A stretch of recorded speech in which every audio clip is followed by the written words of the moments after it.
Let me just bid everyone welcome. Um, Good evening, good afternoon, good night, good morning as well, wherever you might be.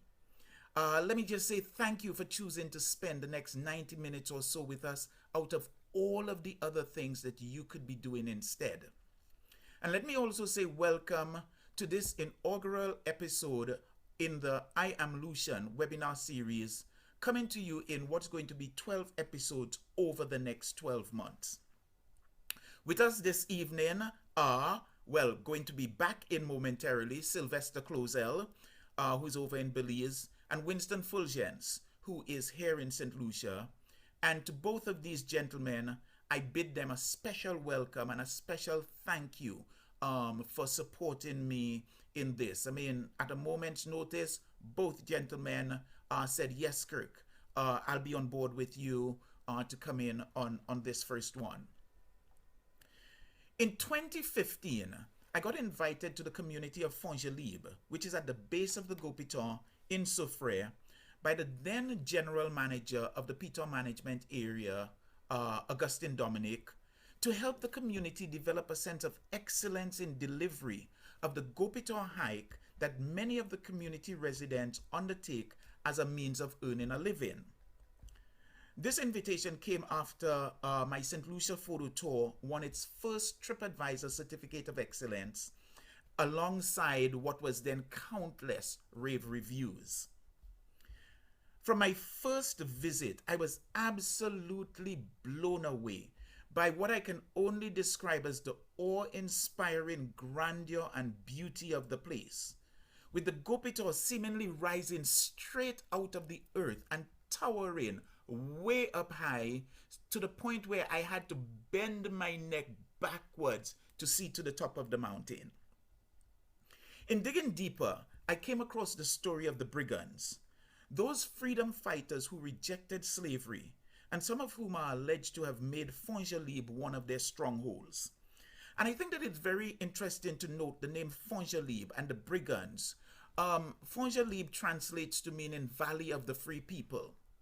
And it is noteworthy that back then, when the colonizers would have been referring to persons who escaped the plantations as runaway slaves, or more commonly, that term that we have come to treat in a derogatory way, that term negmawan, that these people called the area Valley of the Free People, showing that they celebrated their freedom in rejection for that was foisted upon them, that idea of truant, of negmawan.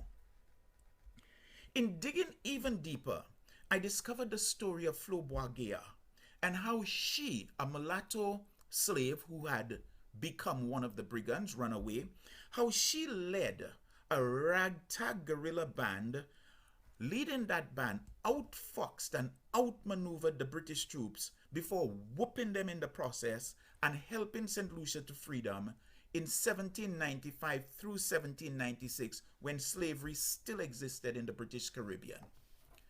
And that battle, the Battle of Rabat that she led, actually is reputed, is alleged to have started out from Fongelib.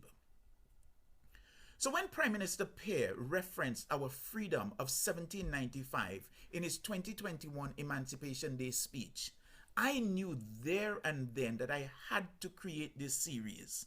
And I figured that there was no better time to launch it than at independence. I mean, I was absolutely surprised at the Prime Minister speaking to this, because this is not taught in our history books. This is so little known. And I thought, wow, this really augurs well for who we are as a people and who we can become. Now, while we will likely all admit that St. Lucia, like so many other places in the world, faces a multitude of challenges, it is my belief that if we can define the essence of being Lucian, somewhere in there, we can also find a pathway out of many of these challenges. And I have wondered, as I've continued working in the community of Fongelib, might the essence of being Lucian be found in Fongelib? those persons who celebrated freedom at the height when that was spoken against, you would be whipped, you would be flogged, you could be hung, for any sense of truancy. Might the essence of who we are as Lucians come out of that essence, that embodiment that existed in Fongelib back then, and still to a certain extent, I believe, still exists if one really takes time and interacts with the people. For these reasons, I think of myself and I think of this idea of I Am Lucian as just the lightning rod that has brought us all together to explore these insights and answers, etc., that reside in our collective. This coming together has me truly excited about the exchanges and the engagement we will have over the next 12 months. And these engagements and exchanges might just tease out the answers that help make us a better place and a better people, developing to a greater potential, or maybe even developing to our greatest potential. With all of that said, I would like to now introduce the panelists and invite them to share some thoughts and opening remarks. But before going there, let me also invite you, the audience, that as we go through this presentation, for you to post your questions and comments, etc., in the Q&A section at the bottom of your screen so that we can bring them into the mix for even deeper engagement. And let me remind you to post them in the Q&A section and not in the chat where they might be missed. And also, just in terms of some notes, I want to invite you to stick around to the end for the draw. I have been playing around with it a bit, and one of the things where I'm seeking to go is for Natalie, who is my photo assistant and really my support for today's activity, today's event, for her to give everyone a number. And then I am going to take those numbers from 1 to whatever it goes to, and I will use an online app that will allow me to just pick out numbers randomly. And those numbers, those random numbers that are selected, will be the winners of the draw.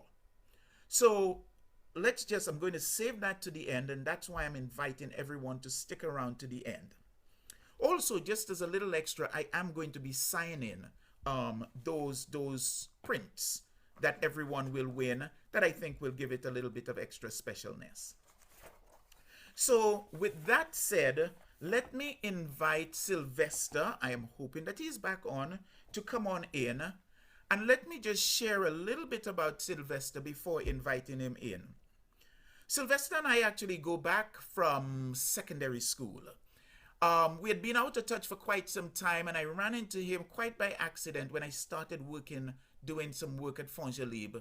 And I was saying to him, we met up and I said, I believe that for a community in St. Lucia to really make the maximum out of tourism, it needs a caring entrepreneur. It needs someone who will look out for the community, who will help the community along.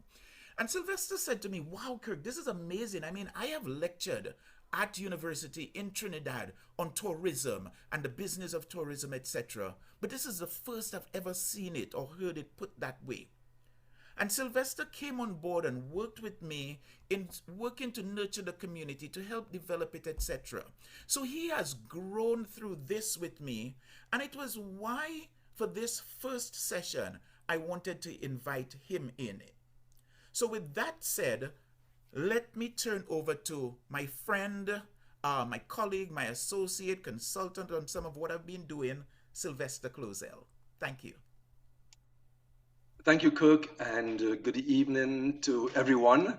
I know we have people out of the USA, out of the UK, colleagues and friends, and certainly our people in St. Lucia as well. It's my pleasure to join Kirk on this adventure. I'm very excited about it. It's been long in coming, and we're really hoping that we can scintillate your minds and your thoughts about some of the things that we want to share with you. like everything else, as they say, if anything can go wrong, it will go wrong. This has been a very challenging week for me. I'm daddy alone at home in a foreign country, and I'm trying to do everything on my own, and with the technology not helping me today as well either. But we will manage, and we look forward to a wonderful session together. Thanks, Sylvester. I know that we were having a bit of challenge getting some of the stuff sent over. Are you able to go through with the screen share that you wanted to do? Yes, I will have to do it. I will, I will have to ad lib the presentation, but it'll be fine. It'll be fine. Yes. Okay, fabulous. Thanks. Yeah.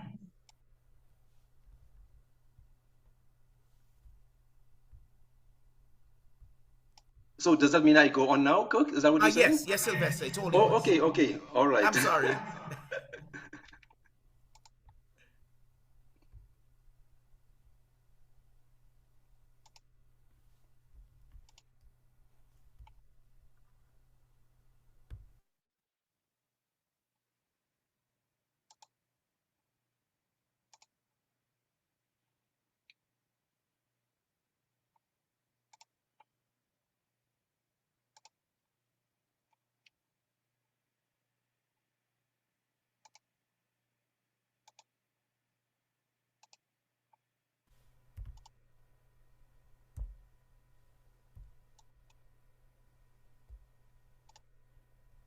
Okay, my screen sharing is disabled, Kirk.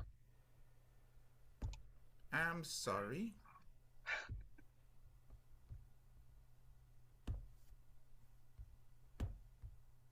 There you go. Okay.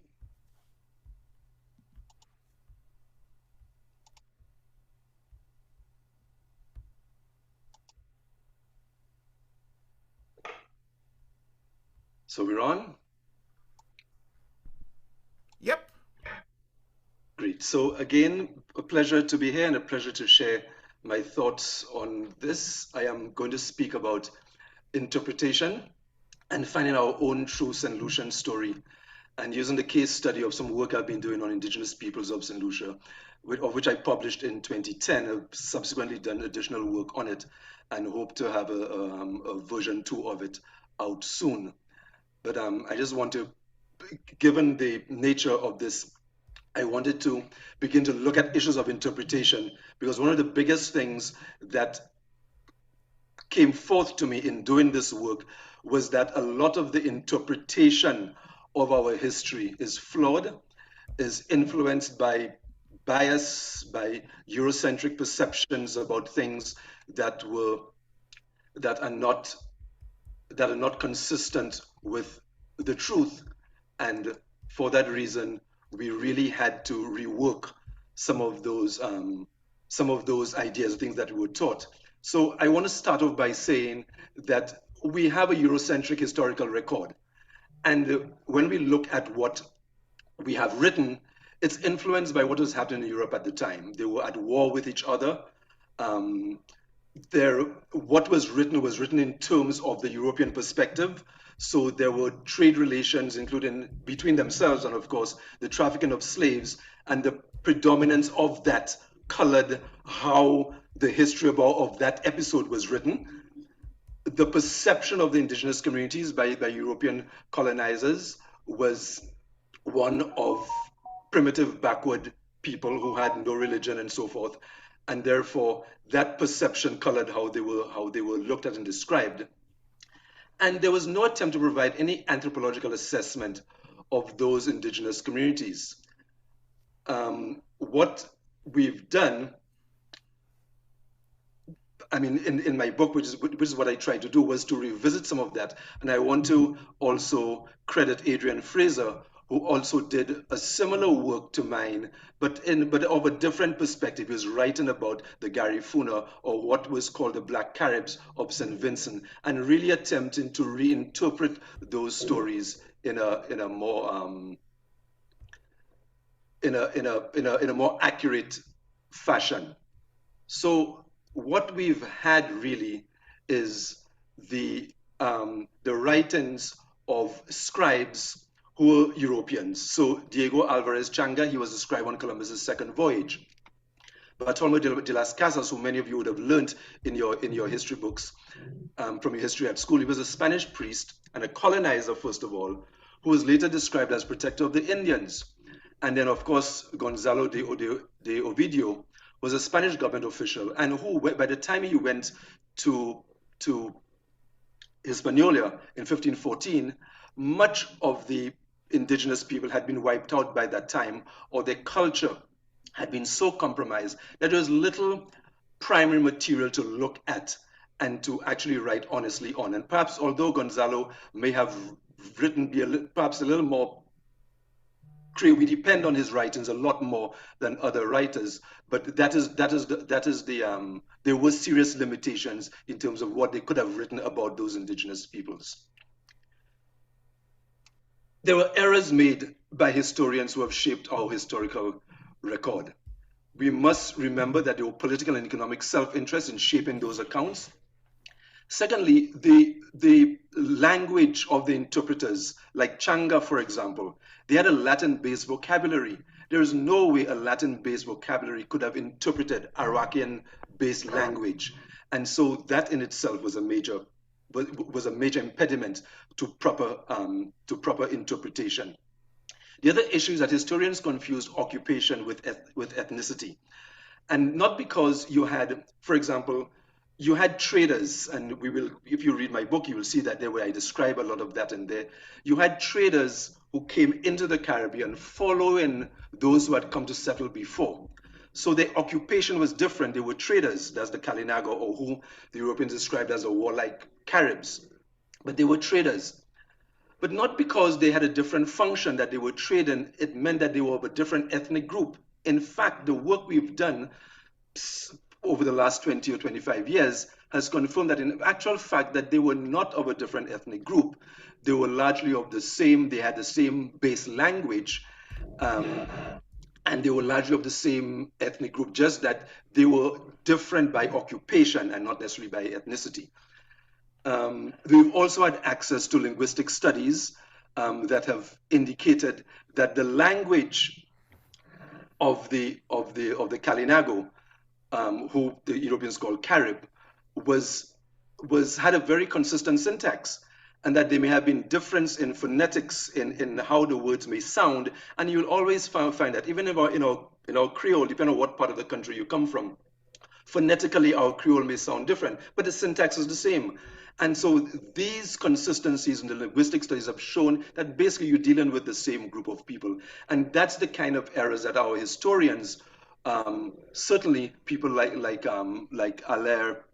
Louis Allaire, who we depend on heavily for our work on the Kalinago, or Irvin Rouse, who we depend on for the work on the Taino, that their interpretations were affected by not having appreciated those differences. And so some of the writers who've looked at this thing have concluded, they've said, look, the writers of the 16th century were principally explorers, missionaries, and colonizers, and they were hardly trained in ethnographic observation. That's Ricardo Alegria writing in Samuel Wilson's Indigenous People of the Caribbean. He goes on to say that the central purpose of their writing was to narrate the colonizing feats of the conquistadors or the colonizers and to condemn the heresy of the natives. And this is basically an attempt to justify their total colonization and to use them as slaves. So going even further, when we look at the manuscripts of Columbus, in fact, we've been able over the last few years, some of his writings have been unearthed as well. But in one letter written to Queen Isabella shortly after, I think it's after his second trip, he described the Indians as having no religion whatsoever. And it is that kind of documentation in the documents that we hold as primary resource documents to write our history of our islands of, is that kind of interpretation is what we want to revisit. And that is why I want to deal with this issue of religion in the indigenous peoples of the Caribbean, to show how the religion was misunderstood, and to suggest that they did not have a religion is a gross misinterpretation. And that is extremely important, because as we understand ourselves as a people, as St. Lucians, we need to understand the fundamentals of an amazing religion, an amazing understanding of God or of the universe that existed among the people who predated us on this island, which we've completely missed because historians fail to understand it. Mountains represented tremendous power and significance for the indigenous people. And no doubt, the Peters of St. Lucia that lie in our background were extremely important to their religion. Some of the work that has been done has some parallels which we can agree with. We know that they've ascribed attributes to the two mountains. So, for example, we recognize certain deities in the religion of the Amerindians: Yokahu, Itabera, and Maboya. And Maboya has been controversial because several historians, including our own late Robert DeVoe, who again using the material that was presented to him, describe Maboya as an evil spirit. And I think that is a Western bias which has influenced our interpretation of religion, not just for us, but even for our own African societies in terms of how we view voodoo or how we view obia. And we've missed some of those very important connections. So mountains were extremely important. And the mountain, because of its 3 points, represented the fullness of a 3-person God that indigenous people had. That was Itabera, Yokahu, and Maboya, who some historians have described as evil. But I dare say, and I deposit, that we're talking about an unpredictable, carefree spirit that typified the personality of God. So for the Godhead, the supreme God represented fertility, intelligence, and procreation, and that is represented in Itabera, and we'll see that later on. In Yokahu, land provision of food sustenance in Yokahu, and Monsuf, mind you, which lies behind.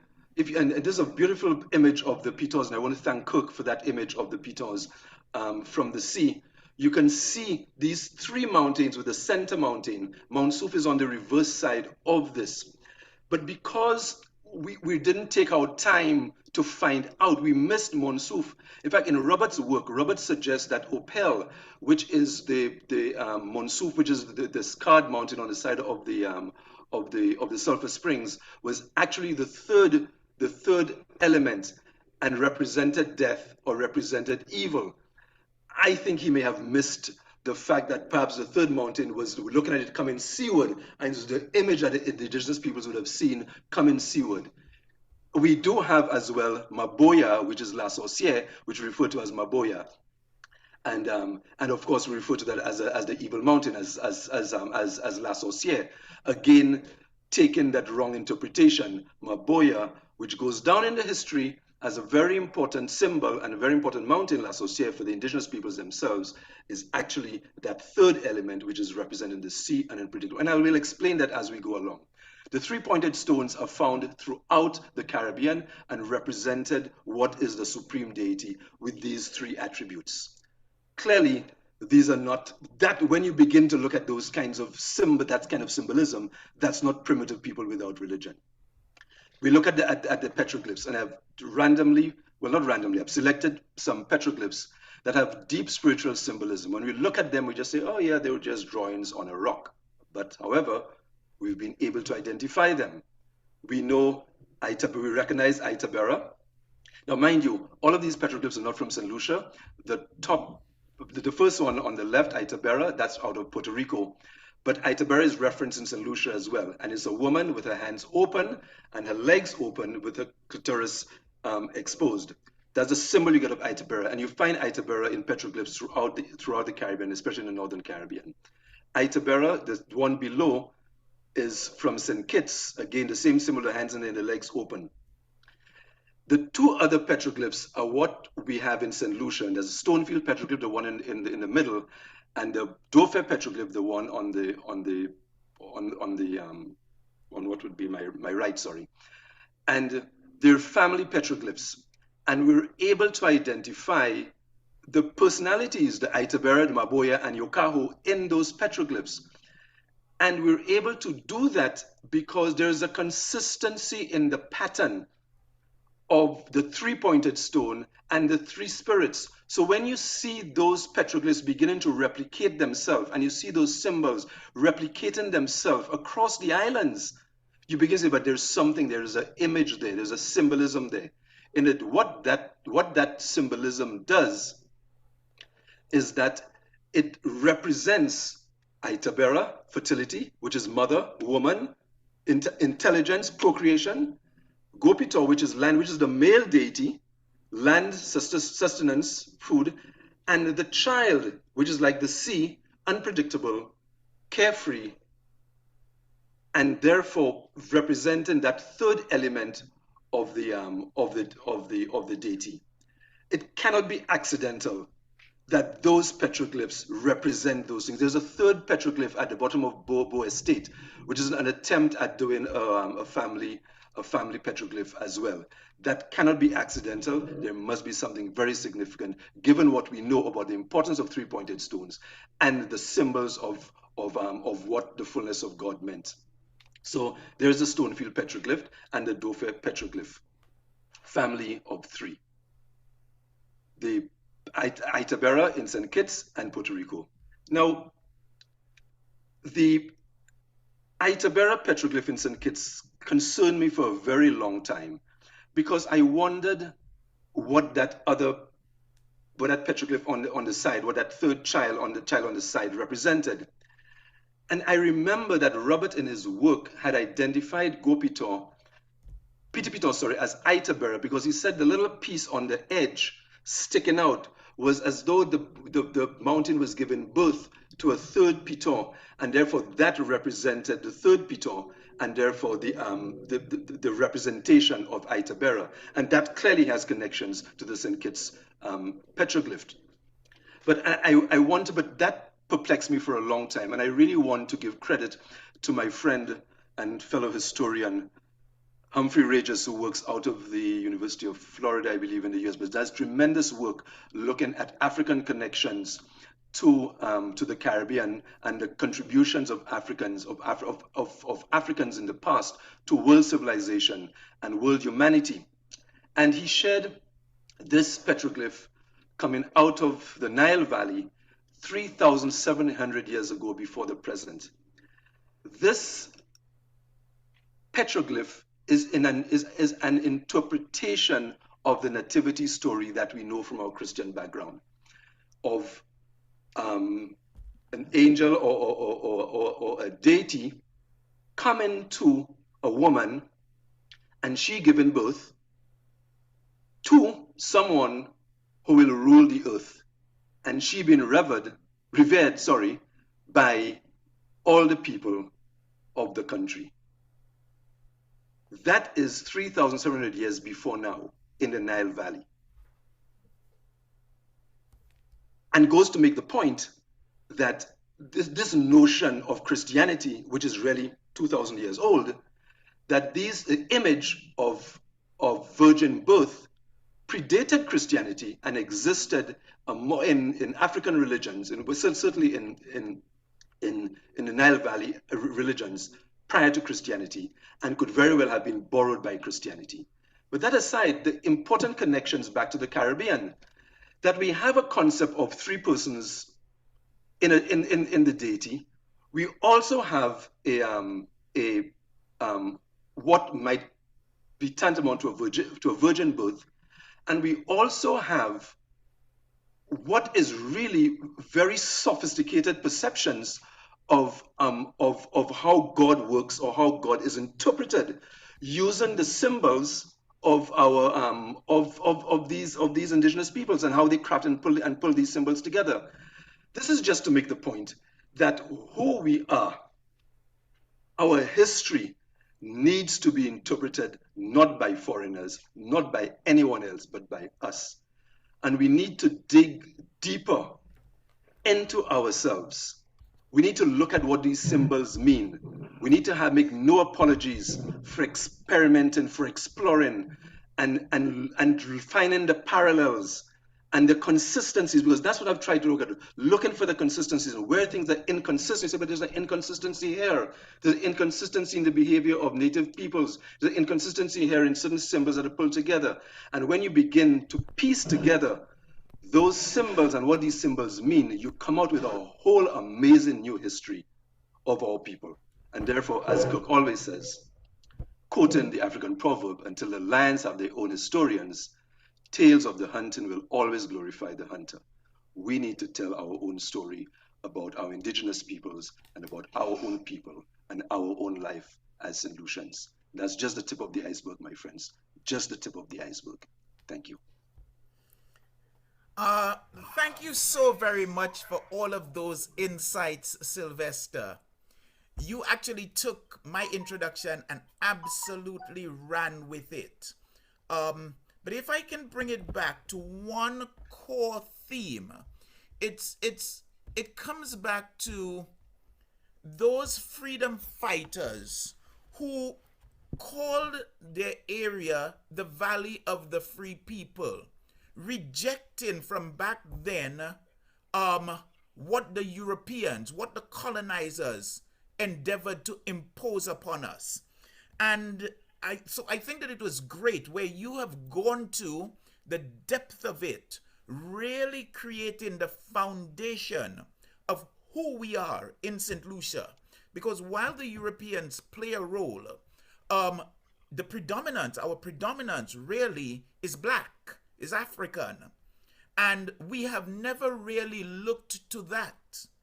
However, when we get out into the countryside, when we interact with people, when we look at Kudme and all these sorts of things, we can see a greater essence of who we are as a people, caring and sharing, as opposed to the ways that have been, by and large, European, the capitalistic, the advantageous, etc., etc.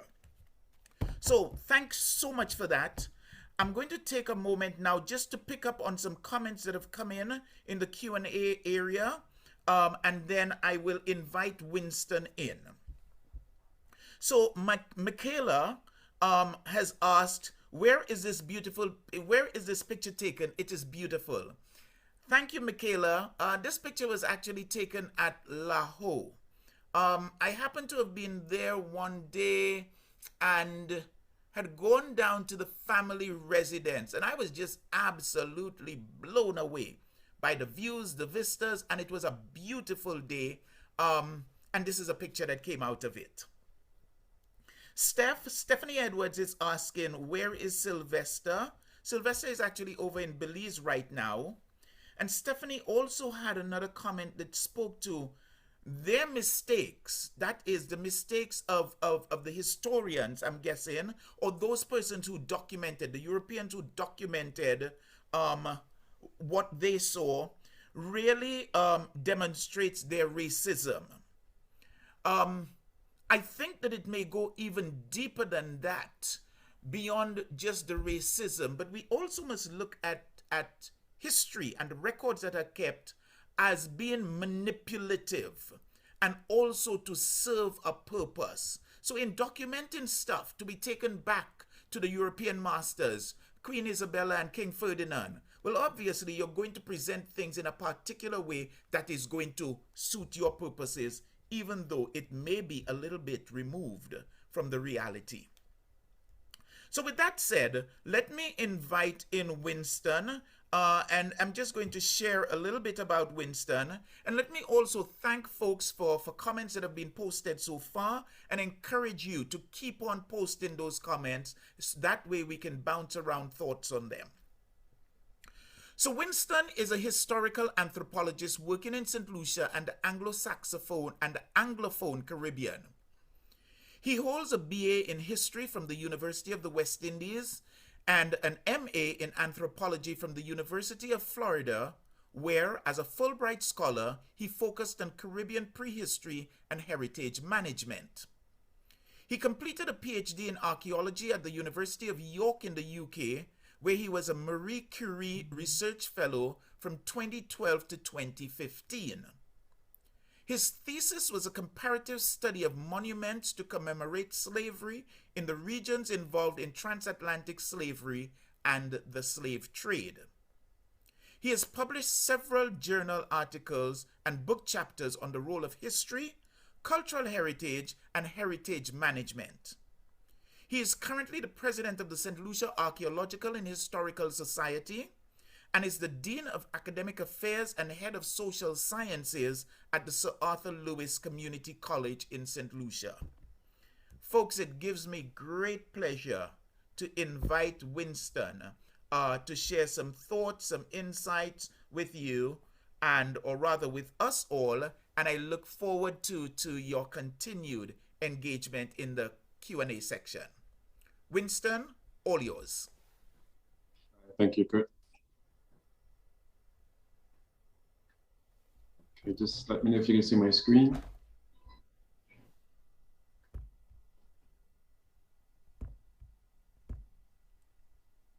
Yeah, seeing your screen, Winston. Okay, great. All right. Thanks for the invitation, Kurt. I hope I can do justice. You sent the opening batsman before me. You want me to follow up? Let's see if I can keep up with Sylvester here. I have a few slides here, and I'm not going to delve too much into the history. I'm just going to look at how we try to create identity and try to apply that to St Lucia and trouble this whole notion of St Lucianness. And hopefully we can get a conversation going here. So I've titled this History, Heritage, and Memory and the Creation of a St Lucian Identity. A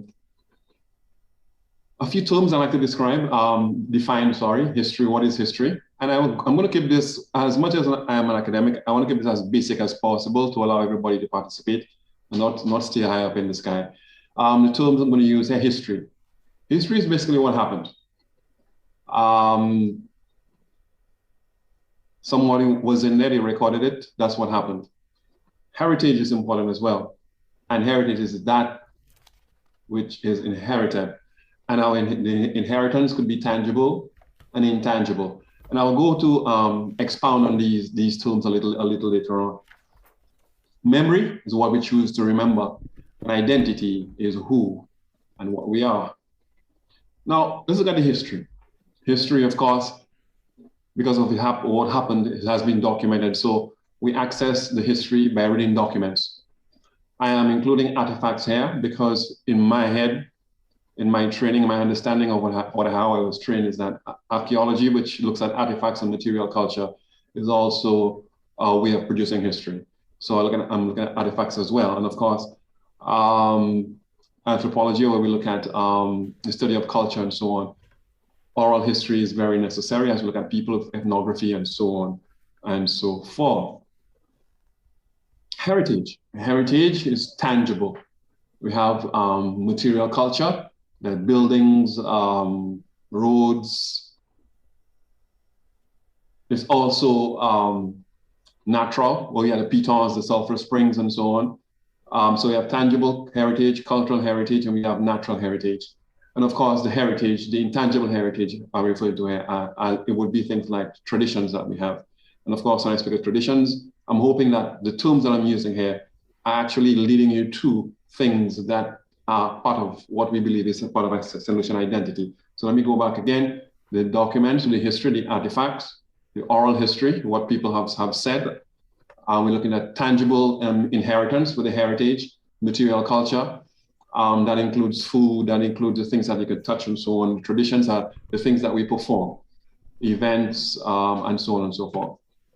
Memory. I put events here because memory is what we choose to remember, or we choose to remember because of what the nature of memory. Events are necessary because we have to constantly perform the memory. The actions that we do help us remember and help us maintain that which we remember. Mnemonic devices, we're looking at things in the landscape, monuments, mountains, things that are man-made, statues, for example, buildings, all of these are mnemonic devices. And these devices, because we apply meaning to them, helps us actually maintain our memory. The problem with memory is that inherently there is a lot of forgetting going on. And in forgetting, you are going to be creating silences. And when I say silences, is that there are things that you choose not to remember. Very often we think, oh, we forget. No, we choose not to remember certain things. And I'm calling that inherent forgetting. Now, all of what I spoke about a while ago, the history, the memory, the heritage, and so on, are things from the past. And they are foundational to the creation of our identity. And Sylvester has alluded to it in how history is used, and Kirk used the term manipulation. I will try to unpack what these things actually mean. Because it happened in the past, we have to ask the question, who owns the past? Who controls that past? Who uses it? Who creates the history? Who creates the artifacts and so on? Who uses these tools to create the identity that we have? Who determines what should be used? Who determines what should be remembered? And who determines how the remembering happens? Now, I'm hoping that you can begin to pay attention to what's happening here. That past, who owns it? How is it used? Who determines how it's used? Who creates? Because all of this here is leading to a specific point, the creation of a national identity. If all of these questions must be asked, the question is, who creates the national identity? Who's responsible for it? Is it the government? Is it historians? Is it archaeologists? Is it the people who are living in the society? Who creates the national identity? And who decides what is to be remembered and who decides what is to be forgotten? Now, this is a text from a plantation, because I dabble in plantation heritage and plantation because of my work, my broader work in slavery and what is remembered about slavery. This is a text I took from a plantation, and that plantation is a plantation in St Lucia. It was part of a bigger project, but this one looks at specifically at the plantation in St Lucia. And of course, you can see the text on the screen. It's describing the plantation. This working estate, growing cocoa, coconuts, and mayop, cassava, is open to tourists who want to see traditional agriculture methods or ride horses around the 250-acre property. The grounds also house a recreation of a farm workers' village.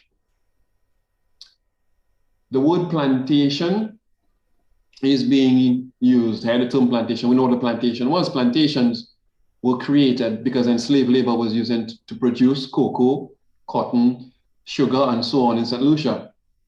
And here we have a plantation describing itself, and it's inviting people to come explore this enchanted historical plantation, a garden setting unparalleled to no other. If you know what a plantation was, and if you know what a plantation is, I will suggest that here, somebody is choosing what is to be remembered and what is to be forgotten, because I can guarantee you the grounds also house a recreation of a farm workers' village. I put it in red because somebody is choosing to remember the farm workers' village as a farm workers' village. And the document would tell us that it was not a farm workers' village, it was actually a slave village. So that's one. Who's the practice and the creation of identity, the production of history? And I'm asking who's doing the remembering here and who's deciding what to forget? 7 times British, 7 times French. Everybody who grew up in St. Lucia is familiar with this term, this expression. We were 7 times British, 7 times French. And every time I make a presentation somewhere, I say 7 times British, 7 times French, and I mutter, and so when were we St. Lucia? Because again, the question is here, who's doing the remembering? Who decides what is to be remembered? Because anybody who's been to Fort Rodney would know that this is a cannon on Fort Rodney at Pigeon Island. A while ago, I tried to speak about mnemonic devices, built heritage, and so on. is helping us remember. But this specific site, if you look at it here, and the fact that it's bolstering a certain type of remembering, which is British and French. We're on the island of St. Lucia, but we're speaking of British and French history on St. Lucia rather than St. Lucian history.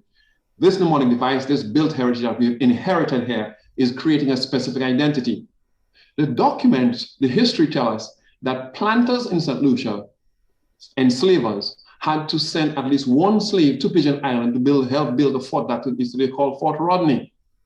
So here we are choosing to remember specific things. The question is, who is requiring that we remember certain things and who's requiring us to forget? What else is being forgotten? The Inaugural monument, Mount Fortune, is actually the highest point on Mount Fortune. This monument was installed to commemorate the defeat of the people Kirk spoke of a while ago, the Negmaon, in the last battle in 1796. They were defeated and they were marched out of the fort. And the regiment, the British regiment, which actually took over the fort was the Enniskillen Regiment, an Irish regiment. In 1935 or somewhere around there, they came back. They won the battle in 1796. They came back in 1935 to put up a monument, and this monument you see on the screen here on the mount was put to commemorate the victory over, quote unquote, the French forces. But the French forces we know today are the people who call the brigands, the Negmaon. Who's choosing to forget what? 7 times British, 7 times French. Natural heritage.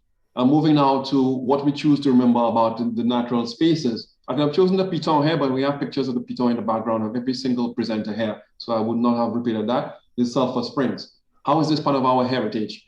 What do we remember about it? And so on and so forth. Sylvester Clauzel has spoken about it because in Amerindian cosmology, the Sulphur Springs actually has a certain amount of there. In fact, Deveau actually explored the Sulphur Springs in the Amerindian stuff that he did. What do we choose to remember? How we choose to perform our memory. Anyone who remembers this from a couple of years ago? The flag of St. Lucia, of course, the national colors in the form of a ship. And of course, who's deciding what was to be remembered here? This was a state-sponsored installation. It was put up for commemoration of independence. State-sponsored. What should we remember? We should remember the independence of the nation state. And of course, this site now looks like this, all in. This was unveiled in the 40th anniversary of St. Lucian independence, and this is replaced with this. This was temporary, and this is now replaced with this. Again, who's remember? This is called all in. And from a description that was given, my thing is monuments. 4 groups of people are represented here. This is a symbolic boat, and 4 people are represented here. People of African descent, people of Amerindian descent, people of Indian descent. We're talking about East Indians, people from India, and people from Africa. So we have 4 groups of people here who are representing the ethnic groups of St. Lucia. The question is, who's choosing to remember what? Who's telling us what we should remember? And the final question I ask is, who benefits from ensuring that the identity is a specific identity? Thank you very much. I'll stop sharing here, Kurt, and we'll take your questions. Thanks for that, Winston. And I would like to believe that having had your presentation and Sylvester's presentation, that we now have a beautiful foundation upon which to build. Also often, what we have learned, what we have come to take as the facts, the historical facts, are so skewed against who we are as a people, and in a very insidious kind of way, in a way that we don't even recognize it.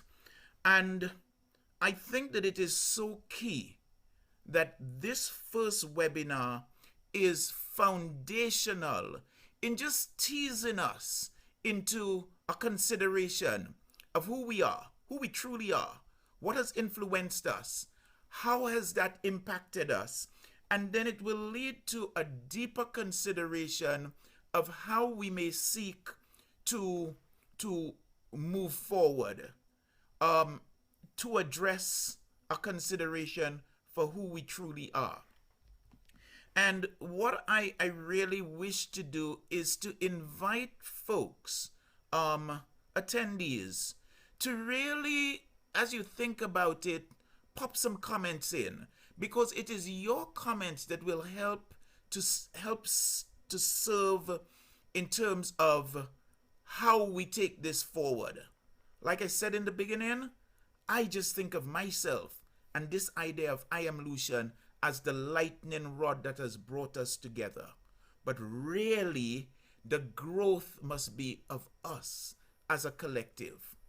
And I think that it's good as well that we're going to be looking at this over the course of a year. Winston, you made the point of the all-in sculpture that speaks to various ethnicities. It will be great for us to have in all of those ethnicities, and for us to really hear different stories and use all of that to help us craft who we truly are, as opposed to having it foisted upon us. So with that said, let me just look at any other comments that may have come in. Someone has asked, Charmaine Williams has asked, "Hi Sylvester, where can I get your book?" Sylvester, I'm going to invite you to just respond to that, and then I will pick up another comment that came in, which I think is quite an insightful one. So Sylvester, all yours in terms of your book. Yes, well, I think I tried to respond in the chat. I'm not sure whether it was popped up, but basically the book is out of print, unfortunately, but I'm working on a second edition of it, which we're hoping to complete by the end of the year to be ready for next year. But it's actually out of print now, and I'm sorry, that's what it is. But if people really want to look at it, I have a PDF version of it, so if you email me direct, I can probably send you a PDF version. That's not a problem at all. Every PDF is a lot of sales, Sylvester.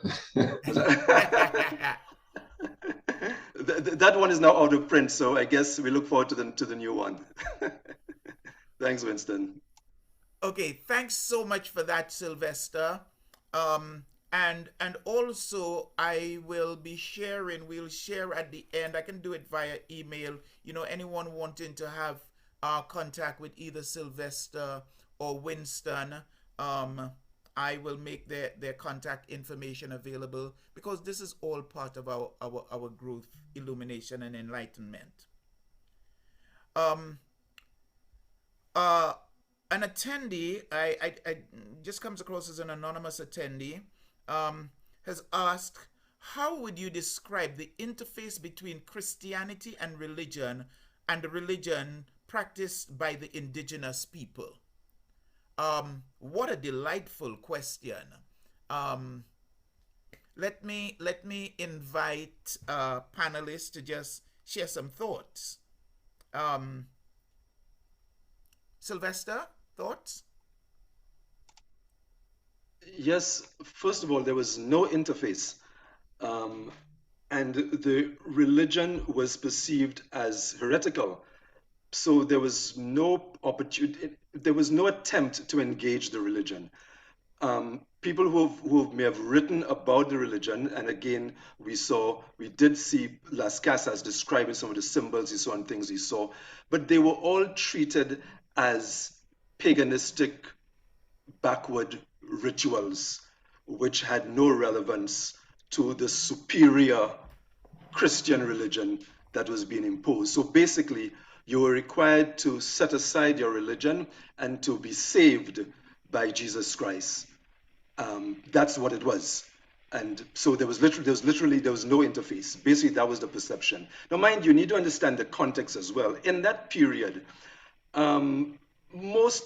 if you and I lived in that period and we were Christians, we would have thought that no other religion, Jesus Christ is the super savior of the world that transcends everything else. Right now, there's a lot of theological work being done, even within mainstream Christianity, that is saying that Jesus Christ transcends religion. and that the values of love and of forgiveness transcends religion, transcends Christianity, and can be found in religions across the world. And so you know how people talking about pan Christianity or Christianity across borders, where people are beginning to interpret their perceptions of God and finding parallels that are creating a unique and a oneness among religions across the world, and removing the big divides that we thought were there, that literally these divides are man-made divides and man-made separations that really have no basis in reality. I hope this helps. Thanks for that, Sylvester. And just before inviting Winston to share some thoughts, Sylvester, as you were speaking to there not being an interface between the two religions, it brought to mind this notion that we have been taught as well, that the Caribs were cannibals. And that's a similar thing, because if I'm not mistaken, there hasn't been documentary evidence to support cannibalism. And again, we look at history and the telling of stories for not only its content, but also its intent. And if one wanted to paint, now we're going to those persons who actually came before slavery, if one wanted to paint those persons in a negative light, call them cannibals, because we know that the eating of human flesh is unacceptable. So that's just a thought that came to mind speaking to the religions. And similarly, one can think of how voodoo has been negatively looked upon, as well as other religions and spirituality coming out of Africa, because what Africa speaks a lot to is spirituality, not just religion, or maybe not even necessarily religion. So just thought that I would share those thoughts as well, and let me invite Winston now to also share some thoughts. I could speak on a number of the stuff because I spent too much time in schools. The question about really Catholicism and how it interfaced with the Amerindian religions, specifically at the Taino. There was a specific priest who actually had a very big interest in Amerindian Taino cosmology, and he spent a lot of time actually recording it. To stand on what Sylvester has said, the problem with what he recorded was that he was looking at it from a Catholic perspective. So if you begin to understand the Trinity, and some of it came off in Sylvester's presentation, the Trinity, the whole idea of the number of disciples at the table. When you begin to look at the descriptions that I don't remember his name right now, the priest who wrote, friar, as they call him at the time, who wrote down what he saw, a lot of what he wrote down was written for the eyes of a Catholic. The only template he had was the template of Catholicism, so he looked at that. So a lot of what we know is written in that manner. The beauty of a document is that if you know who wrote the document, you know what to look for in the document. So as much people say, oh, history is written history is always written from a perspective. If anyone writes anything and tells you, hey, I'm not writing from a perspective, that dismiss them immediately, because we always write from a specific perspective. Our experiences inform what we write. So a lot of what we know about Amerindian religion and so on is actually coming out specifically because of the template that was used to record that. To speak about Kirk, you spoke about the fact that there's no documentary evidence of Catholicism. I disagree with you. There's a lot of documentary evidence of cannibalism. There's a lot of documentary evidence of cannibalism. But the thing is, these documents written about specific people. If I were home right now, I'd be able to pull my books off my shelf, but I still have an office at work. And there's a book written the title of the book is Columbus Was a Cannibal, written by Keegan. He was my supervisor at school. I forget his name now. I hope he doesn't stumble upon this video at some point on the internet and see if I forgot his name. William F. Keegan. Columbus Was a Cannibal. In that book, he actually chronicled how we came about with cannibals being, Caribs being cannibals.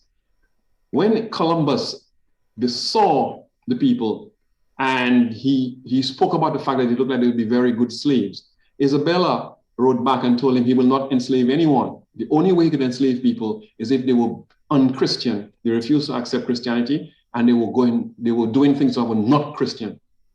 In the European Catholicism and Christian mentality, the worst thing that one could do was to eat another human being. So what Columbus and his henchmen immediately began to do was to bestow upon people that they wanted to colonize. So what you would see is if there's a new island that has been discovered, quote unquote, that they've come upon, and they see resources and they want to actually take over these islands, all of a sudden the people in these islands become cannibals. You begin to see happening across the Greater Antilles, and they move down the island chain. The other thing too is that I'll speak about something called what we call the beware of the dog sign. If you have an island, you're on an island, and you hear about the people up the islands who are losing islands, but you heard about the fact that the islands with the cannibals are not being taken over as easily because the cannibals have a reputation of eating people. What do? You put up a sign saying, beware of the dog, beware of the cannibals. So what began to happen is that the small islands, the Lesser Antilles, became the islands of the cannibals because you put up a beware of the dog sign.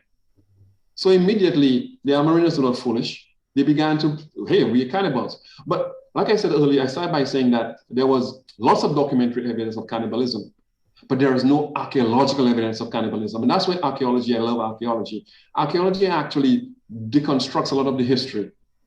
Yes, there are people saying people ate people, but no archaeological site in the Caribbean has ever produced any evidence of human beings or the remains of human beings bearing any evidence of having been processed for consumption. So yes, people say, oh, we saw people eat people, but we have not found one archaeological site where there are human burials or human remains are found that show any evidence of cannibalism. So we know there has not been any evidence of cannibalism. And like I say, if the glove doesn't fit, then it's not evidence. Thanks for that, Winston. The other thing too, Kirk, you spoke about voodoo. Historically, voodoo was not something negative. Hollywood made voodoo negative. In fact, what most people know about voodoo came from movies. Most of us have never read anything about voodoo, but voodoo and our notions of voodoo and what voodoo is and what voodoo might be came from Hollywood. Even the idea of a zombie, if you Google zombie, the term zombie, it goes right back to this thing in voodoo where someone is actually pacifying with this powder or whatever. And now the zombie has, so even Haitian religion actually contributed to one of the most iconic things in American popular culture, where that zombie actually grows out of that. But I just want to reiterate that our notions of voodoo come from Hollywood, not necessarily historical documentation. Thanks again, Winston. And just picking up a couple more that are coming in terms of comments. Michaela asks, and I hope I'm pronouncing that correctly, Winston, have you published a book? No, publishing a book is a big task. I have for the big guns like Sylvester. No, I have written several academic articles, popular stuff in magazines and in newspapers, but I've never produced a book. I'm hoping at some point I can get some time and money to make my PhD thesis into a book. But the thing about writing, it was written in a specific time, and you will have to, the information has to be updated to convert it into a book. So if anybody can sponsor a year of salary, I could sit down and turn it into a book. We sometimes never know the big guns that hear this, that are on the program, and even like you referred to your lecturer, we don't even know who might hear this sometime in the future. So we'll keep fingers crossed there. Antonia Isaac asks, are we going to implement this program in schools? Okay, I can respond to that. and then I'll keep quiet. There's a group called the Heritage Coalition in St Lucia, National Trust, FRC, Archaeological Historical Society. We are working to get St Lucian history taught in schools. Right now, it's not taught in schools. There's a little bit of heritage done in social studies. The emphasis is on in civics, not necessarily history. And the Heritage Coalition is trying to get the ministry to include history on the curriculum. It's an ongoing process. Policy and legislation and changing things in government take a little while, but we're hoping that we can get it done. Okay, thanks for that. And let me invite Sylvester to share some thoughts on this, because Sylvester, I do recall when you embarked on that experiment with the school of Humphrey Regis, I think it is. Humphrey Regis, yes. Yes, coming in and sharing some deep insights with us. And I know that he has had some thoughts along those lines. So let me just invite you, Sylvester, to share some thoughts and insights. Thanks, Kirk. History has gone out of schools because teachers don't want to teach it, one, and the kids don't want to learn it. It's just being presented in a very boring, uninspiring way that it is just dropped off the curriculum because it's just not inspiring enough. It's just not. And nobody sees it as a priority. And it has a lot to do with how it's taught. When I went to the Beaufort Comprehensive School in 1992, there were 11 children doing history. The late Wayne Louis and myself began a program of integrating hands-on learning. So, and I want to give credit to Gregor Williams for that, because Gregor Williams had began doing a lot of that on his own and really influenced me to begin to teach history in a different way. So every subject we did, we went out of the classroom. So a lot of time was spent on field trips, going out of the classroom, touching, feeling, connecting, and things of that sort. By the third year, we had over 100 children doing history. And it'll be good to check back the records of the history results at the end of that period. I believe the Beaufort Comprehensive School had the highest percentage passes and highest grades 1 and 2 in the year 1997, 98, I believe, somewhere around there, when those students who had gone through that entire program graduated. So it'd be good to check back that record. But it had a lot to do with how the history is taught. And I kind of want to put in a plug in there for Humphrey Regis, who had come to St. Lucia, to the Beaufort Comprehensive School, and ran a program on Africanizing our teaching of history. In other words, trying to teach us about our Black history and connecting that with rather than teaching this Eurocentric, white interpreted history. And he's made several attempts in the Ministry of Education to have his book, Columbus to CARICOM, I think it's called, implemented in the school, or at least used as a research tool. And he's ad nauseum. Humphrey was here again last year, still trying to make inroads in this, and basically not getting the support that he can get. Now, in all fairness, his Columbus to CARICOM is a difficult text. It's extremely difficult. It needs to be broken down, and it needs to be made into a usable, a child-friendly, even teacher-friendly usable instrument. So that needs to happen. But you need to be able to invest in that. You need to recognize the value of understanding your history, understanding where you come from, how that shapes your mind, how that shapes your love for self, how that shapes your Blackness, how that shapes your love for your color, how that shapes your love for your institutions and for the things that make you St. Lucian. For you to be able to appreciate that we are not loving ourselves because of how we interpret our history. For us to now invest in taking the work that Humphrey has done and bringing it to that new level. So it is the appreciation of doing this, and we need to recognize that we cannot teach history in the boring, uninspiring way that we've done for many years. It doesn't work. Nobody's going to take it on, and it needs to catalyze energy and excitement around it in the way, because it's not a compulsory subject, unfortunately. Thanks for that, Sylvester. I am just looking and realizing that we are now at 9 minutes after the hour. So we've been going for about an hour and 10 minutes. And my goodness gracious, it has been said that time flies when you're having fun. Gosh, we must have been having a bundle of fun. Again, out of regard, respect, and consideration for everyone's time, I'm going to aim for us to wrap this up at the 90-minute mark.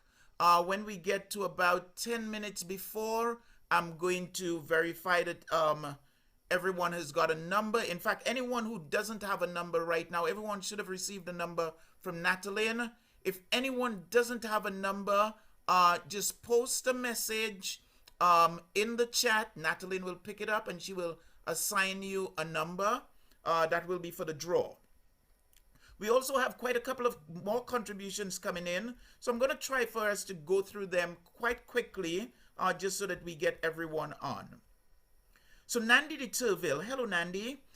Nandi writes, based on Dr. Phulgence's presentation, may I suggest an amendment of the definition of history as instead of what happened, but the interpretation of occurrences by those who had the power to record it. Thoughts, anyone? I don't think he's saying anything other than what I just said, because that line, what happened, was actually deconstructed as I went along. I put up these definitions and then I broke them down. So no, history, I don't think fall from the sky. The production of history is a deliberate attempt, a deliberate act. And that's why I think it is so important that we do our history. Not just study it, but produce it, because before you can study it, you have to produce it. It goes back to the saying, if you don't tell your story, somebody will be telling you that story, what your story. So I don't think it's just what happened. We have to make sure. Kirk, I influenced you to get a book, The Production of History and Science. Well, okay, Sylvester spoke about Africanizing our history. I will use another term. I would say removing the silences that are in our history, because the production of it is actually an expression of power. And that's what I was trying to get across here. Sometimes I think I'm a little too subtle. I should just come out and say it the way it's supposed to be. So history, the production of history is an expression of power. The reason we keep saying 7 times British, 7 times French is because somebody powerful told us what we were supposed to remember. So the documentation that we have tells what we're supposed to remember. We have inherited sites, forts, buildings that tell, we interpret these buildings and the fort, these mnemonic devices help us remember that we're British and French. But I'm saying, hey, go to Pigeon Island and climb on the fort. That fort was built by enslaved Africans. Every enslaver, we used to call them planters before, actually had to contribute one enslaved African to the building of the fort. When you stand there, the narrative that's told is like the French built this, but the French didn't build nothing, neither did the British.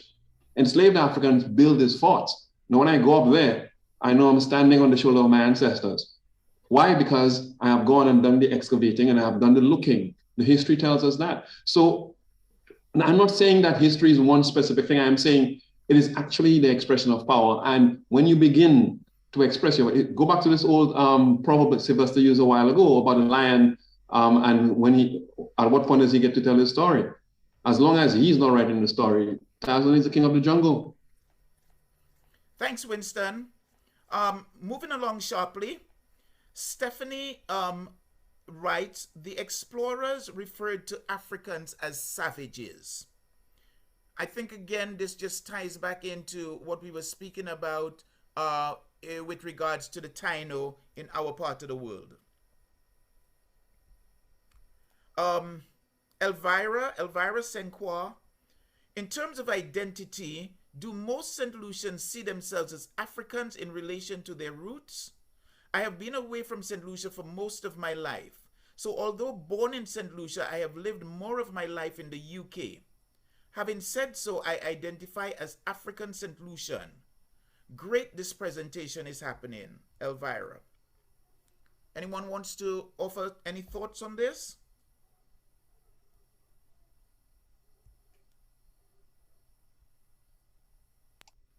Perhaps, Cook, perhaps I want to just take a look. I know that Winston has been trying to be circumspect in what he says, but I know exactly where he wants to go. Power is extremely important in what we're told or forced to remember. So when we decide that we want to reconstruct a colonial building or preserve a colonial building or preserve a fort or things of that sort, again, who are the people asking to preserve that fort or preserve that bit of heritage? And why is that bit of heritage more important than perhaps another bit of heritage? And it could be an intangible bit of heritage, which is extremely important, like a song or a dance, which is far more important in connecting to our own historical identity, which should be preserved and protected for future posterity. But we get all caught up with preserving some material culture and forgetting that there is material culture, even intangible culture, which is extremely important. So when people clamor for protection of sites and things of that sort, you always ask yourself, who are these people? Where is their clamoring coming from? What goal or what objective do they have in clamoring for protection of this? Now, it's not to suggest by any means that we should not protect our built heritage. I'm not suggesting that at all. But we need to appreciate that when we talk about our built heritage, that we understand that there's heritage that goes beyond our built heritage that we need to pay attention to as well, and which perhaps has greater significance in terms of we understanding ourselves as St. Lucians who are mixed. We're mixed. We're a mixture of different cultures, but we've chosen to ignore certain elements. We've lost our Amerindian connections. We've lost a lot of our very powerful African connections in terms of how we think about religion, how we think about ourselves, how we think about relationships. All of these things, and we tie it back and say, slavery caused us to be the way we are, which is a lot of bogwash, I think. That there are immense innate traditions and practices that are valuable, that make us very good and powerful people that we need to go and find. We need to find these things.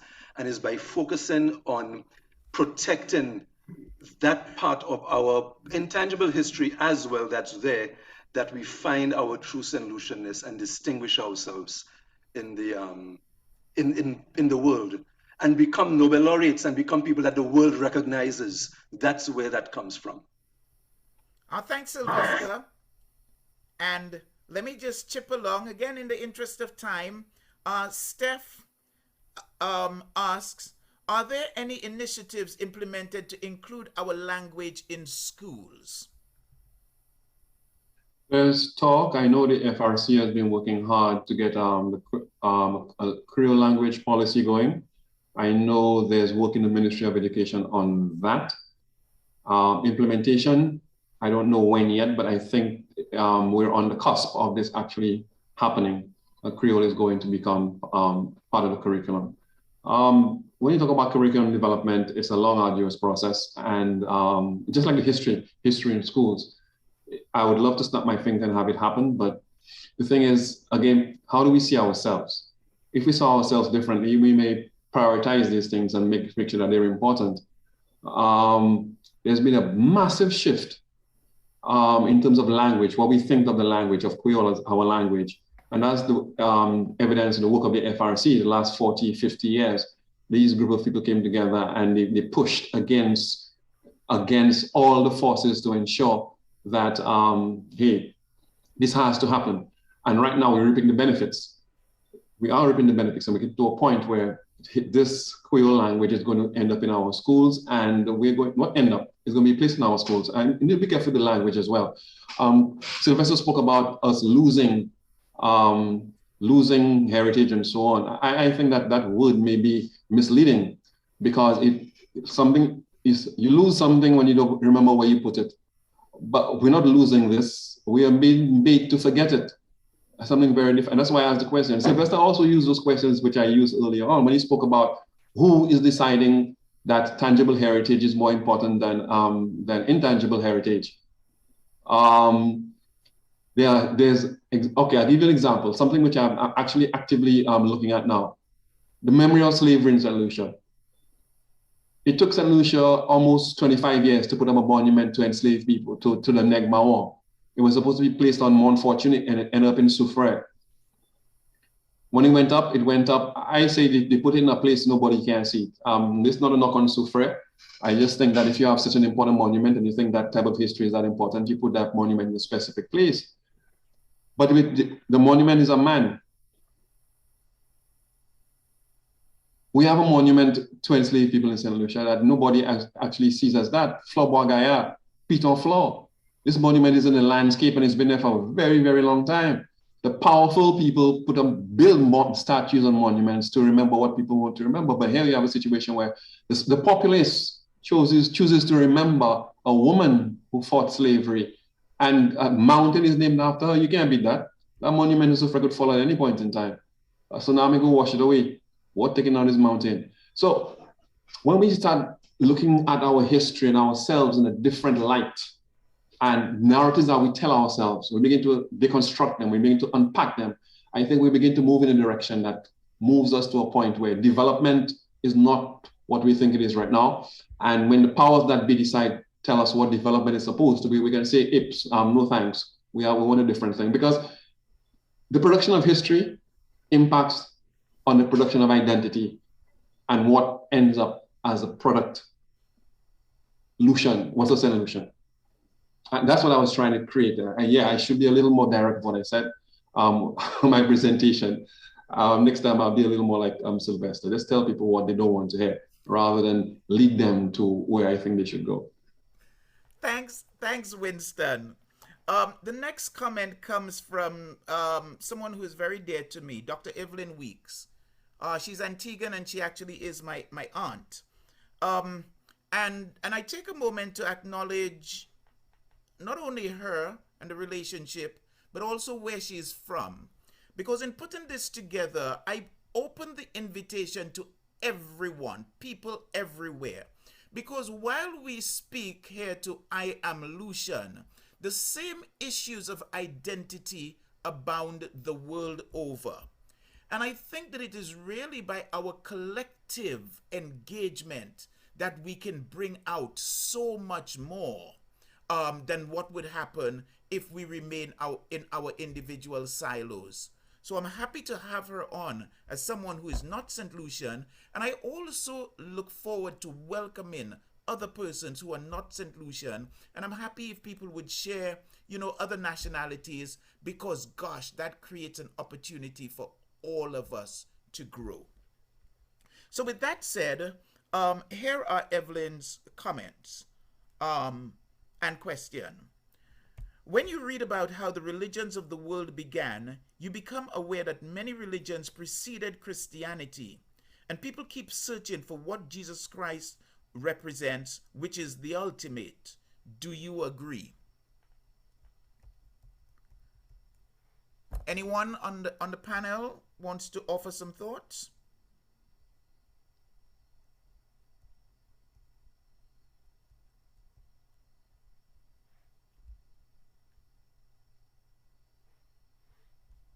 Is Sylvester gone? Yes, it looks like Sylvester.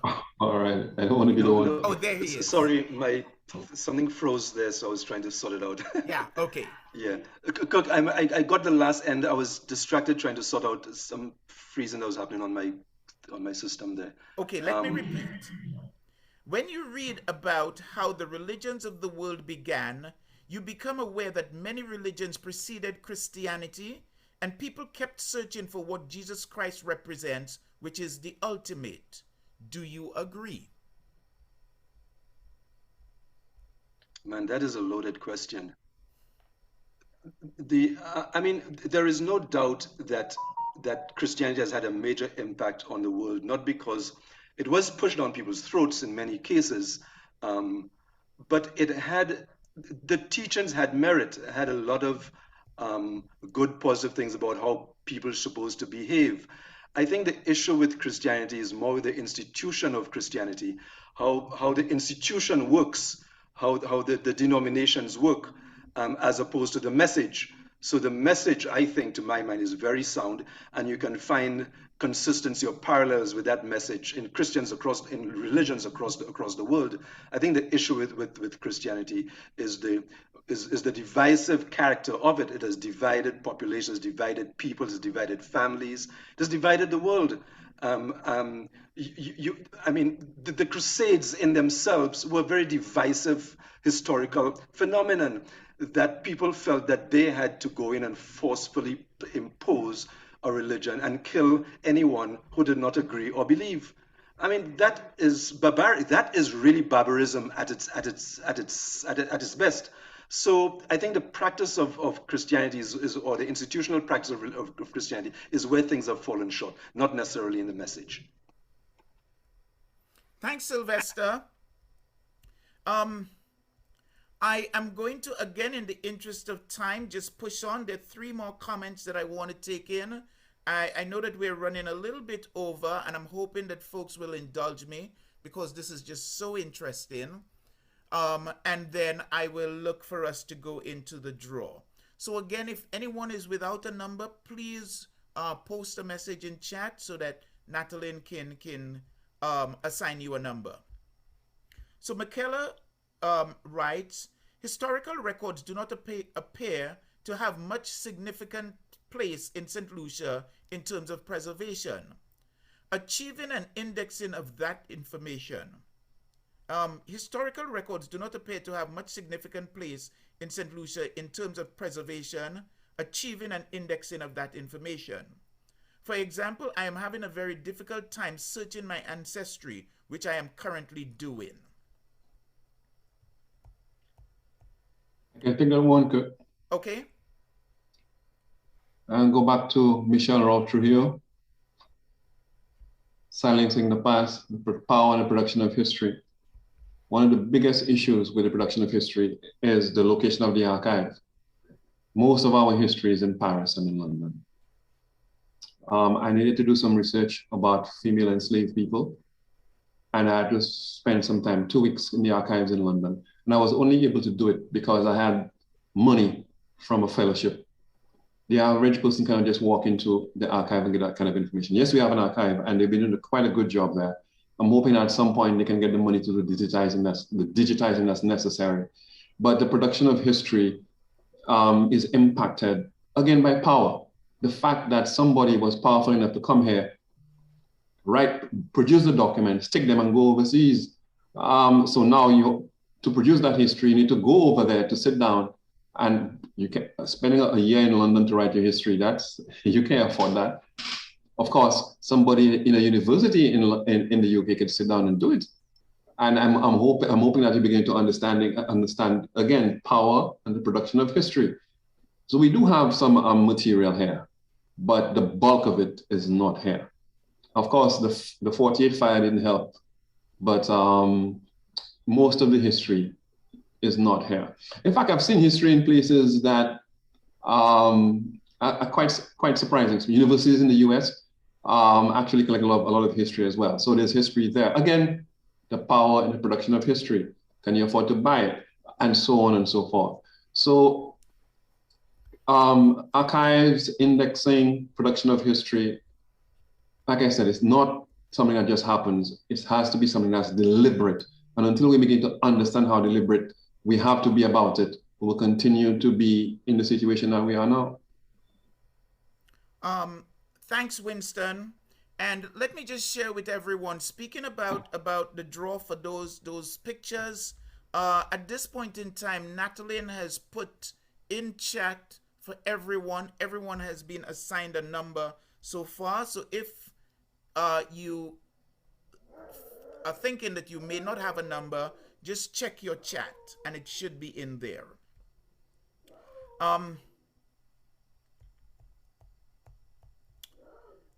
That anonymous attendee again wrote that I agree about the intangible history and the need to preserve it. But presently there is a great move afoot to take over our ecosystems, destroying them in development projects. We must put a stop to this. The destruction of our tangible heritage will cause our food security. food security to investors. Sylvester, so I'll take this one, I'll stop and I'll let you continue. Talk about history and food security. I keep hearing this term, food security, and I keep shaking my head. Our economies are designed so that we are not food secure.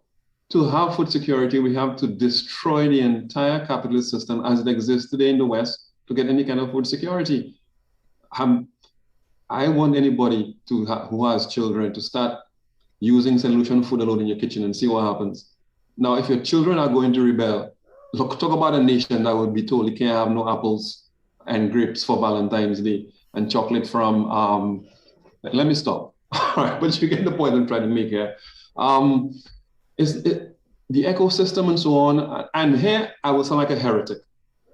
So stop development because you want to protect an ecosystem. I think we need to be we need to strike a balance here. We need to strike a balance. And it goes back again to our relationship with the North, power, money, finances, and so on. If we would like to have some nice, a lovely green island and everybody eat cassava, farin for breakfast, use the few cows that we have and so on, that will be fine, but I can guarantee you we will not be able to have a Zoom meeting because we won't have the money to afford the money for the technology and so on and so forth. I can go on, but I will stop here. I think there has to be a balance. And if our leaders and our society understands history and our identity, that balance will be there. Thanks, Winston. Any thoughts, Sylvester, just quickly? No, I think Winston nailed it. That's perfectly fine. Total agreement. I think he's on point. Yeah. Okay, lovely. So this I'm going to take as our last comment, and it comes in from Nadia Kazabon. Greetings, Nadia. Genealogy research is a tool that could be used to connect St. Lucians to their ancestral history. However, it is incredibly difficult to obtain historical records.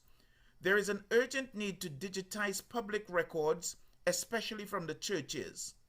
Is there any attempt to make those records publicly available?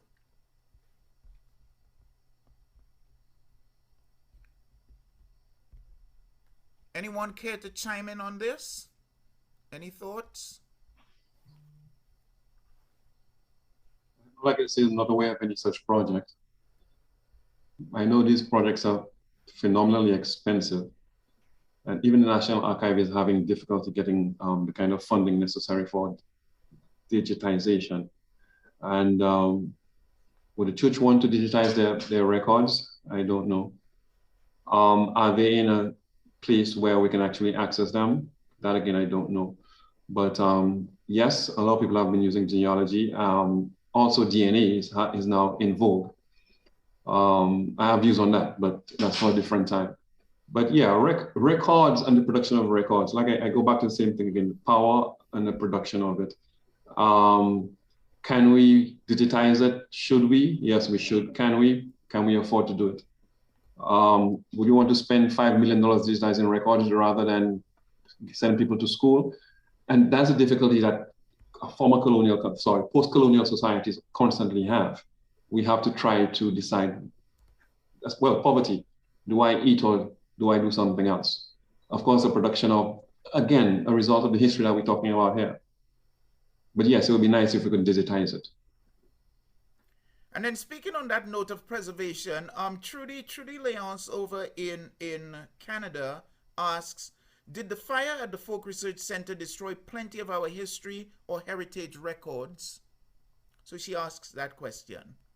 And then after this, we're going to call it a wrap in terms of the questions and comments.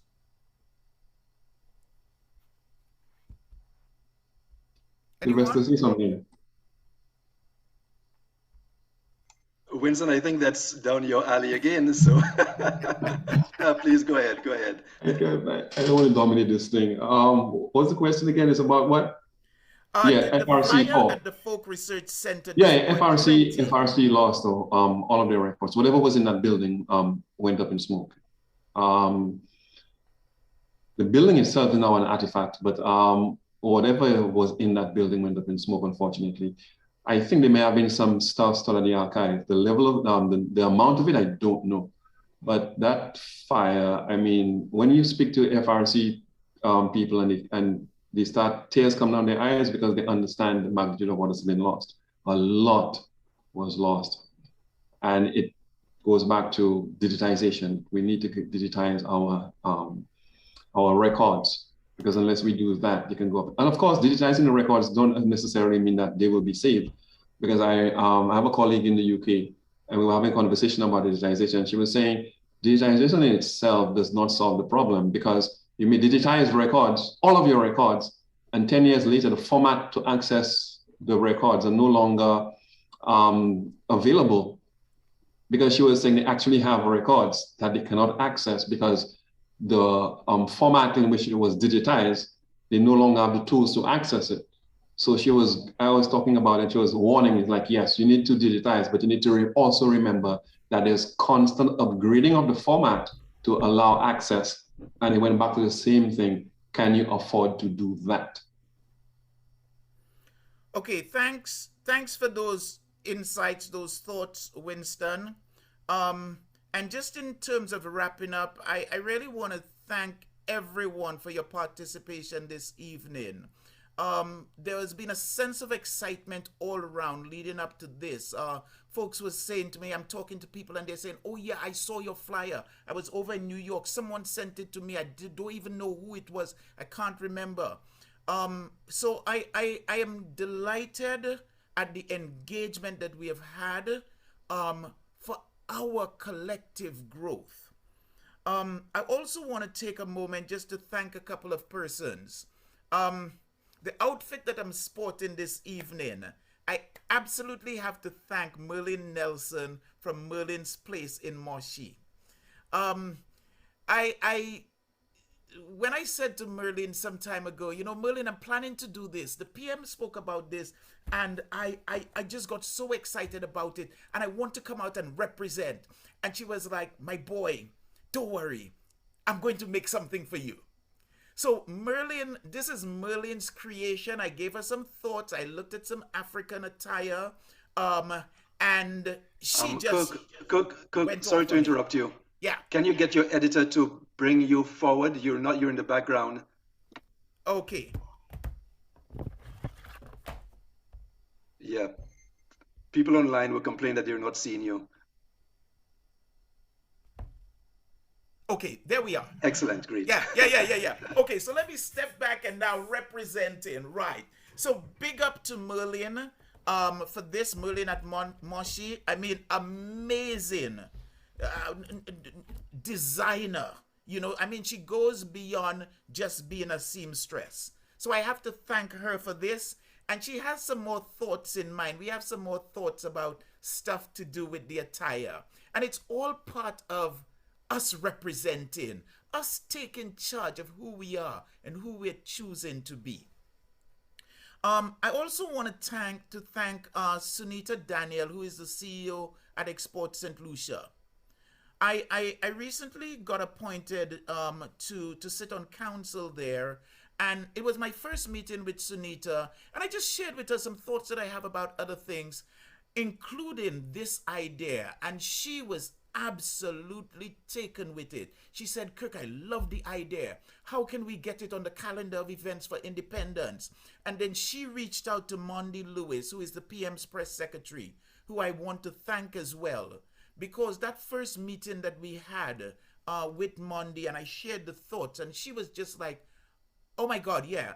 There's no questioning putting this on the calendar. Just let me know the date you want it to be on. And PM is going to like this because this is where his head is at, just in terms of us as a people. And I just thought, wow, how timely. And after that, Mondi just left me to do everything. Kirk send it in and I will have it taken care of. So really, really a special thank you to her for this, for all of that support. And also in thanking Sunita, not just Sunita at Export St Lucia, but the team that supports her. Because Sunita has been quite busy dealing with Export St Lucia matters over in Dubai. So a lot of the time she has not been available, but she would still make time, although she's quite a number of hours ahead. And then she would say, Kirk, the team will take care of you. So amazing support there. And I also want to put in this plug for Export St. Lucia, because before this interaction with them, I didn't know much about them. So now in inquiring, what does Export St. Lucia do? What are the charges? And I was told there are no charges. You can become a client of Export St. Lucia, and Export St. Lucia's mandate is to help St. Lucian businesses get international, advance their businesses. So I want to encourage folks to take advantage of these opportunities that exist for us to develop our product, for us to be export ready, and for us to export as well. I want to thank my photo assistant. Gosh, I pushed her beyond the call of duty today. That's Natalie Joseph, for taking care of all of the stuff behind the scenes. This has been a work in progress. There's been a lot of learning on the fly, but just judging from the responses here, I want to think that we haven't done too badly at all for this, the first one, and that we can only grow from strength to strength here. I also want to thank persons who have signed in, everyone, especially our friends and family I'm going to call it, from across the pond. You know, there was Sandra from Switzerland, Annette over in France, who said to me, we're 5 hours ahead. I'm going to try to get on, but I'm not sure I can stay until the end. Folks over in the UK who from the get-go, when I had this 2 hours later, it was like, oh my God, it's going to be midnight for them. So we changed the time round. So I want to thank those folks in particular from across the pond who have made time to be with us. I also want to share with you that for the next one, I mean, this has been amazing. Special thanks to both Sylvester and Winston. Gosh, you've made this so enlightening, so informative, and also so foundational. I look forward to building up from here with other persons who are going to come on, other panelists, a broad cross-section of St. Lucian-ness, ethnicities and all. And I can just share with folks that we have confirmed for the next one, the one that will be that last week, that last Thursday in March, and I will share it via email, Laurent Jean-Pierre, Jomo, who is going to be joining us, and that's going to be a whole nother building on this foundation that has been laid. And for folks who may not remember, or folks who may not know Jomo, Jomo goes back to the era of, we'll remember that song, Police Mute Mon Jimmy. Jomo was one of the pioneers of that experiment. And I say pioneers of that experiment. And it's going to be lovely for Jomo to come in and share his story and share his perspective, building again on that point that Sylvester raised, that until the lions have their own historians, the history of the hunt will always glorify the hunter. We are the lions. We must roar. So with all of that shop out of the way, the thank yous, etc., what I'm going to do now is I am going to, let me just check here to see the number of participants that we've had in terms of numbers. Trudy is asking, will there be a different St. Lucian backdrop for each section? Get to know your island photos. Trudy, I think that you're sending me out on a mission of photography. It's a subtle hint. I will see what I can do because, yeah, I think that that's an idea. Okay, so I am noting that we were up to 47. 47, yes. 47 people. Okay, Natalie has confirmed that. So what I'm going to do is I'm going to do a screen share now. Let me just make sure that I can. Okay, so share screen, and let me now pull up.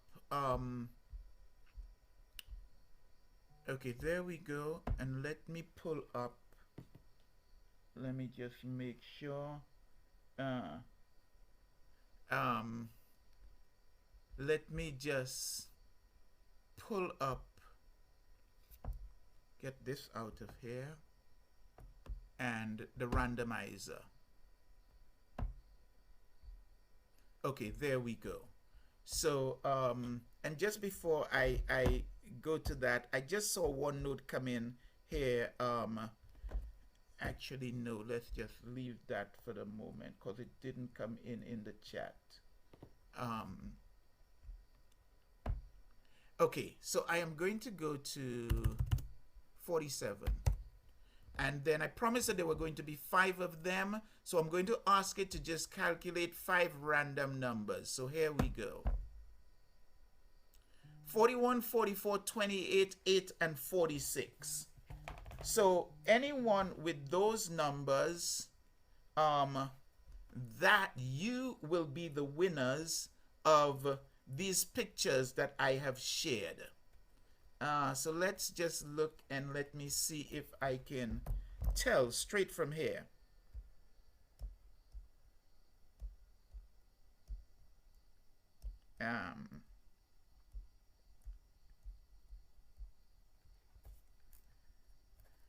Okay, so number 8. Oh, that's Evelyn Weeks. So my aunt has won something. Nice vibes there.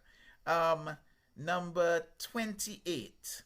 Number 28, Sean Bullen. Hey, Sean, how are you doing? Again, representing in the house, Sean is Grenadian, though he has spent quite some time in St. Lucia. And if I'm not mistaken, Sean now lives in Barbados. So again, our Caribbeanness, our blackness, and not only the blackness because there's so much in terms of the ethnicities in the islands. Okay, so congrats, Sean. Number 41. Number 41 is Davis Joseph. Congratulations, Davis. Number 41, 2, 3, 4. Okay, so 41, 44, 28. 41, 44. Okay, 44 was what I was missing. Number 44.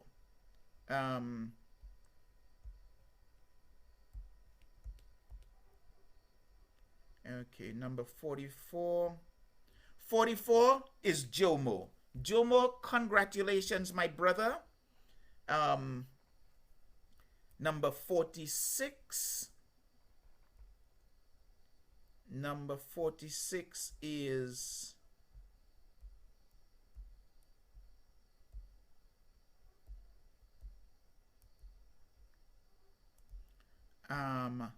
okay, so in here, Natalie, you're going to have to send me, no, there it is. Priska Simon is number 46. So congratulations to all of the winners. What I'm going to ask you to do is you would have received emails from me. So anyone who is off island, you will need to send me your mailing address so that I can mail your pictures out to you. And then for folks locally, just shoot me off a message and then I will arrange to get you your pictures. So here is saying thank you to everyone. Again, we did run a little bit over, but I think that it was a most productive session. I am hoping that you have gone away with quite a bit of food for thought, enlightenment, engagement from this. And I am just absolutely looking forward to the more that is going to come, considering how we have done from this first one. So once again, do have a great rest of your day, evening, morning, or night, as it is for you wherever you are. And with that, here is saying, have a good one.